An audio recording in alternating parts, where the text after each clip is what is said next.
Welcome to the Salmon Runs YouTube. Enjoy the video. You start by making the surface paint ready. Clean with 70% isopropyl or mild soap and let dry. Once dry, stuff the shoe for a stable canvas and tape seams and soles precisely. This prevents overspray and sharp paint lines. Next, deglaze the leather with Angelus prep or a light acetone wipe so the paint bonds. Make sure to work in a ventilated space and keep a lint-free cloth nearby. This first step sets the entire job's durability and finish. Now you mix and apply. Thin Angelus acrylic leather paint about 10 to 20% with Angelus reducer to prevent cracking and to improve flow. Use a small angled brush or airbrush for consistent coverage. Apply thin, even coats rather than one thick layer.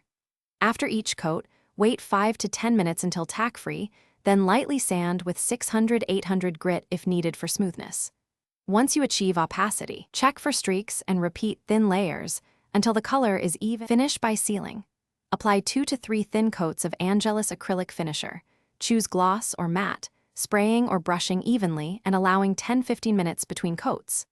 Once sealed, cure the shoes 24 to 48 hours and avoid heavy bending for at least 48 hours to allow flexibility to set. If you see cracking or adhesion failure, gently remove loose paint, lightly redeglaze the area, rehydrate the leather with a leather conditioner, then redo thin paint coats and reseal. This troubleshooting step fixes most common problems. Thanks for watching. Consider subscribing if we helped you.